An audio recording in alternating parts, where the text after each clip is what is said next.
सोमवार जो कि कक्षा 10 के मेरे भाई गणित पार्ट 2 प्रश्नावली बी का 5 तक मेरे भाई कंप्लीट करा चुके हैं क्वेश्चन। ये डॉक्टर मनोहर शर्मा की किताब है, डॉक्टर मनोहर शर्मा की किताब से क्वेश्चन पढ़ करा रहे हैं। इसमें एनसीईआरटी क्वेश्चन भी है, एनसीईआरटी क्वेश्चन का भी क्वेश्चन इसमें कंप्लीट हो जाएगा ना। तो देखिए प्रश्नावली दूसरा का भी ना, तो 6, 7, 8, 9, 10 यहाँ तक क्वेश्चन आज हम लोग कंप्लीट करेंगे। ठीक है, चलिए तब समय ना लगाते हुए मेरे भाई क्वेश्चन को डायरेक्टली स्टार्ट करेंगे। और क्वेश्चन नंबर 6वां हम पढ़ेंगे मेरे भाई। यहाँ पे क्वेश्चन लिखने में लगेगा समय ज्यादा, उससे बढ़िया है कि हम क्वेश्चन पढ़ेंगे, आपको स्क्रीन पे ये क्वेश्चन शो करेगा। चलिए देखते हैं ये क्वेश्चन नंबर 6वां क्या है कि यदि बहुपद 3x स्क्वायर प्लस का 11x माइनस का 4 के शून्यक m तथा n हो ना, और तो m/n प्लस n/m का मान ज्ञात कीजिए। हमें ये ज्ञात करना है मेरे भाई। तो चलिए इसको सॉल्व करते हैं। क्वेश्चन स्क्रीन पर शो कर रहा होगा, इसको सॉल्व करेंगे। देखिए मेरे भाई इसको सॉल्व करने के लिए पहले ये 6वां नंबर है, तो यहाँ लिख देते हैं 6ठा, क्वेश्चन नंबर 6ठा। ठीक, 6ठा हो गया। अब उसके बाद यहाँ लिख दीजिए पहले हल, फिर यहाँ पर लिखिए बहुपद। जो बहुपद क्या दिया है, बहुपद क्या दिया है, बहुपद लिखना पड़ेगा हमें 3x स्क्वायर प्लस का 11x माइनस का 4, ये है हमारा बहुपद। ठीक, अब शून्य दिया है तो शून्य भी लिखिए साइड में। शून्य कितना दिया है, m और n दिया है, m, n हो ना, ये दिया हो। ठीक, हाई लिखने यहाँ बेस्ट रहेगा, m और n शून्य है।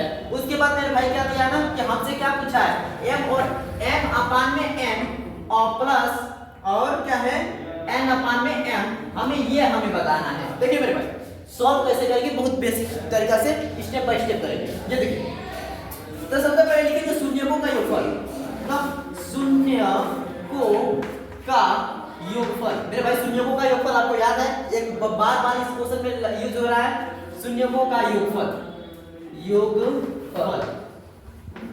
शून्यकों का योगफल हो गया। शून्यकों का योगफल, शून्यकों का योगफल मेरे भाई आपको तो बिल्कुल याद होना चाहिए। क्या होता है, माइनस का x का गुणांक,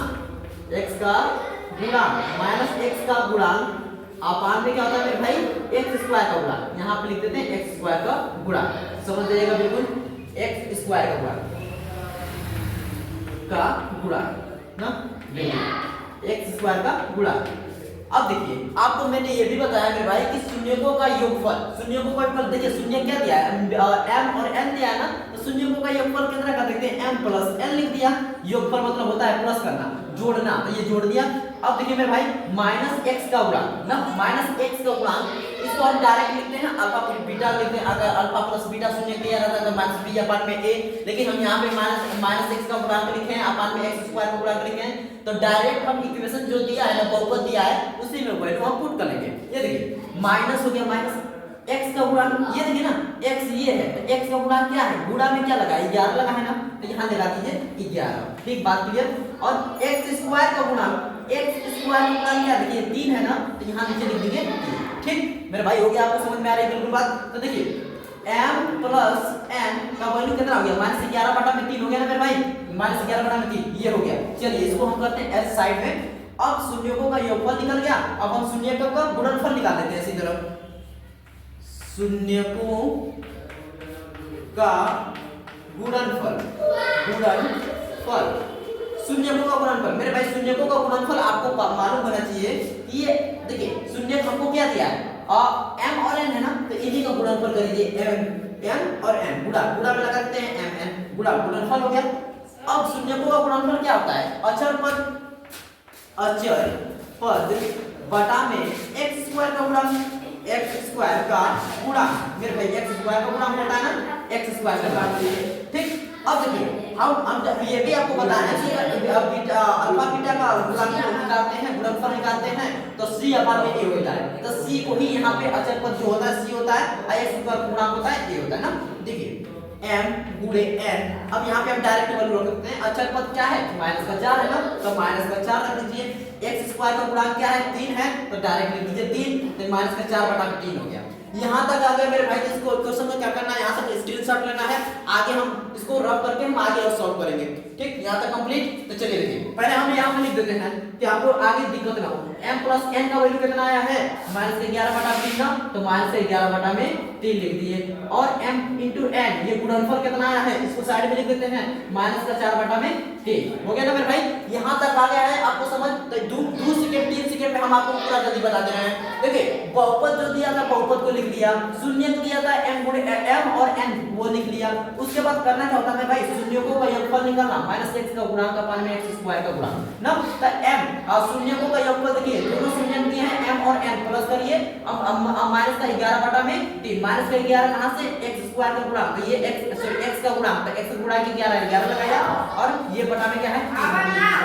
ठीक, शून्य को गुणनफल देखिए, गुणनफल अचर पद अपान में x स्क्वायर का गुणांक, इसको भी कर दीजिए। गुणनफल क्या होता है, c/a होता है और एक अचर पद, देखिए अचर पद क्या है -4 है और x स्क्वायर गुणांक 3 है, तो 3 लगा दिया। ठीक, अब यहां तक करेंगे मेरे भाई रफ, देखिए ऐसे यहां से क्लियर कर दिया मैंने रफ हो गया मेरे भाई। अब देखिए शून्यों का गुणनफल आ गया हमारा और योगफल आ गया, तो हमको निकालना है, इसका वैल्यू बताना है ना, m प्लस n m अपान में n प्लस n अपान में m, इसका वैल्यू बताना है। ठीक, देखिए यहां लिख दीजिएगा प्रश्नानुसार हो गया। ये देखिए इसका क्रॉस मल्टीप्लाई कर देते हैं m स्क्वायर, इसका क्रॉस मल्टीप्लाई कर देते हैं m square plus n square upon में m n। ठीक है भाई, यहां तक समझ आया आपको। तो देखिए हम जानते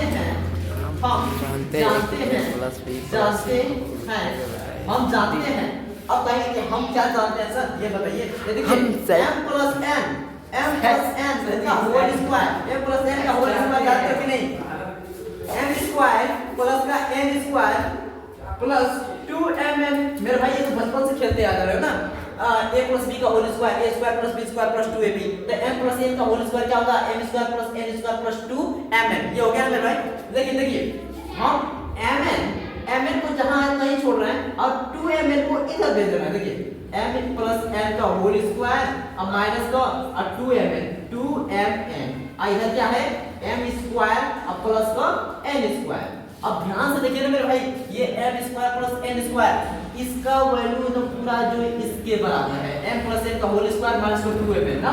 तो अब कहेंगे क्या कि इसके जगह पर जो ये वैल्यू है ना, अब इसको हटा के क्या करेंगे, ये वाला वैल्यू रखेंगे। ये वाला वैल्यू रखने से हमारा एक जुगाड़ बन जाएगा, सवाल करने में आसान हो जाएगा। देखिए अब देखिए क्या करेंगे, चलो भाई अब हटो यहाँ से, अब हम कहेंगे m प्लस n का होल स्क्वायर माइनस का 2mn, अब बटा में क्या है नीचे देखिए mn है ना, तो mn लिख दीजिए। बात क्लियर है भाई। ठीक, अब देखिए m प्लस n का whole square, m plus n का वैल्यू हम -11/3 निकाले थे ना, यहाँ पे वैल्यू डायरेक्ट लिख दीजिए -11/3 का होल स्क्वायर माइनस 2mn। मेरे भाई mn का वैल्यू भी तो निकाले हैं हम, -4/3 यहाँ लिख दीजिए -4/3 अब बटा में लिखिए ना, बटा में mn का वैल्यू कितना है -4/3, यहाँ लिख दीजिए -4/3 अभी हम थोड़ा सा देख रहे हैं स्क्रीन में दिखाई दे रहा है कि नहीं दे रहा है, थोड़ा सा चेक करते हैं मेरे भाई, तो दिखाई दे रहा है कि नहीं दिखाई दे रहा है, हाँ बिल्कुल दिखाई दे रहा है -4/3 ना। अब इसको ये साइड में सॉल्व कर देना है। देखिए -11/3 का स्क्वायर कर देंगे मेरे भाई, तो कितना हो जाएगा 121 हो जाएगा ना, 121 बटा में कितना हो जाएगा, ये 9 हो जाएगा, कोई बात नहीं। अब माइनस माइनस क्या हो जाएगा, प्लस हो जाएगा और 4 दूनी के 8, अब बटा में मेरे भाई क्या है 3 है, और ये देखिए नीचे कितना है -4/3 है, ये भी बात देखते रहना है, याद रखते रहना है। ठीक, इसको अब हम सॉल्व कर दे रहे हैं इस साइड। देखिए ध्यान से देखिएगा, ध्यान से लिख लीजिएगा मेरे भाई, कोई बात की दिक्कत नहीं होनी चाहिए। देखिए क्रॉस मल्टीप्लाई करते क्या, क्रॉस मल्टीप्लाई करते या तो इसका न्यूमरेटर बराबर कर दें। देखिए कैसे भी कर सकते हैं, एलसीएम में कर सकते हैं। देखिए मल्टीप्लाई हम कर देते हैं, 3 7 के 6 3, ठीक 3 दूनी के 6 3। अब ये 9 8 72 और नीचे कितना मल्टीप्लाई कर देंगे, तो इसका कितना 3 9 27। अब देखिए और नीचे इसका कितना है -4/में मेरे भाई क्या है 3 है ना, -4/में क्या है 3 है। अब देखिए इसको सबको जोड़ दीजिए, क्या करना है 5 हो गया और ये कितना गया 14, ये 13 को 3 हाथ लगाए और 4 लगाए, अपान में ये कितना है 27 है। इसको काट देते हैं, 3 से 3 9 27 9 गया और 4 9 36 हो गया, ये हो गया मेरे भाई। अब एक बार 3 से काट दीजिए, फिर से लीजिए 3 से 3 का 3 बचा 1, 3 चौके 12, 3 चौके 12 बचा 1, 3 5 15, अब फिर 3 से काटिए ना, 3 का 3, 3 दूनी के 6। क्या यही हमारा मुस्कुरा कर आंसर नहीं है मेरे भाई? मुस्कुरा कर आएगा आंसर, बिल्कुल आएगा आंसर। ये हमारा 6वां नंबर कंप्लीट है। तो आते हैं हम 7वां नंबर पे। अगर भाई ये आपको कंप्लीट हुआ तो इसको स्क्रीनशॉट लीजिए, ठीक? चलिए सही है सर जी। चलिए तो दोस्तों क्वेश्चन नंबर ये 6वां कंप्लीट हुआ, तो क्वेश्चन नंबर 7वां को भी कर लेते हैं। ये देखिए क्वेश्चन नंबर 7वां। अरे भाई क्वेश्चन नंबर 7वां है ना, क्वेश्चन नंबर 7वां को भी पढ़ रहे हैं, आपको स्क्रीन पे ये क्वेश्चन शो करेगा मेरे भाई, तो बढ़िया से देख लीजिए, समझ लीजिए। अब मैं आपको पढ़ के समझा दे रहा हूं। देखिए बहुपद x² - 3 के शून्य ज्ञात कीजिए ना, x² - 3 के शून्य ज्ञात कीजिए और शून्य तथा गुणांकों के बीच संबंध की सत्ता की जांच कीजिए। मेरे भाई कोई बात की नहीं, बात दिक्कत है। देखिए क्या लिखा है, बहुपद ना, बहुपद वो वाली बहुपद नहीं है मेरे भाई, जो हमने सवाल कर रखी है बहुपद x² - 3 है ना, ये दिया है। उसके बाद क्या दिया है, स्टार्ट हो गया भाई, तुम बैठो। अब इसके बाद सॉल्व करना है। देखिए इसको सॉल्व करना है, देखो अब इसको सॉल्व करने के लिए क्या करेंगे हम, x² और ये क्या है, देखिए √3, इसका भी तो स्क्वायर कर सकते हैं, x स्क्वायर कर सकते हैं, और ये 3 है तो √3 का भी तो स्क्वायर कर सकते हैं मेरे भाई, हो सकता है स्क्वायर, बिल्कुल। तो आप ये नहीं देख रहे हैं कि a² - b² का होल स्क्वायर का फार्मूला हो गया, एक ब्रैकेट में a - b, एक ब्रैकेट में a + b, यही तो मेरे भाई फार्मूला है जो आपको बचपन में मैडम ने सिखाया है, a² - b² का फार्मूला, एक ब्रैकेट में a - b, एक ब्रैकेट में a + b। देखिए अब इसको तो हमने लिख सकते हैं ना, x - √3, एक ब्रैकेट में x + √3 लिख सकते हैं ना मेरे भाई, बिल्कुल। तो अब देखिए इसको क्या करेंगे, तो शून्य के 0 के बराबर करेंगे, तो शून्य का अल्फा बीटा निकल जाएगा। ये देखिए x - √3 इसको हम करते हैं 0 के बराबर, तो x का वैल्यू आ गया √3 प्लस का √3, याद रखिए गलती ना होना चाहिए मेरे भाई।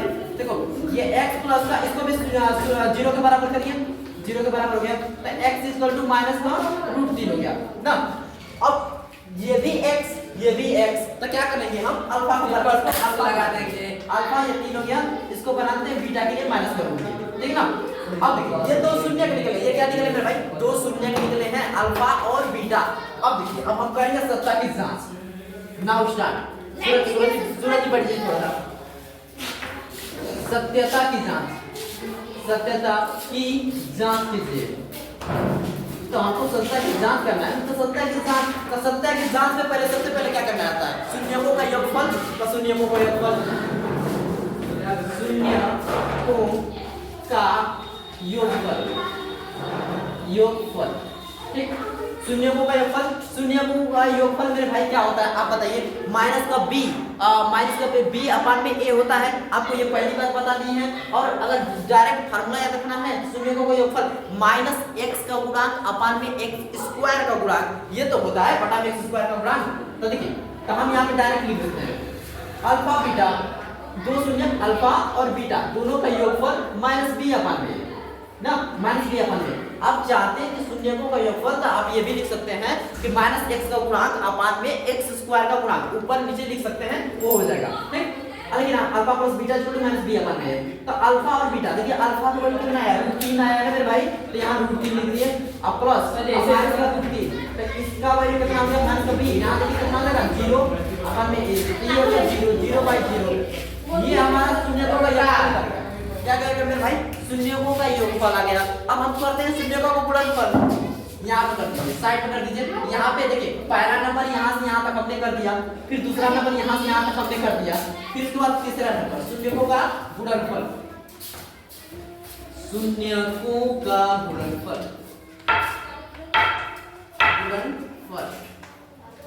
समझ में आया मेरे भाई, शून्यों का गुणनफल। देखिए शून्यों का गुणनफल कैसे करेंगे, अल्फा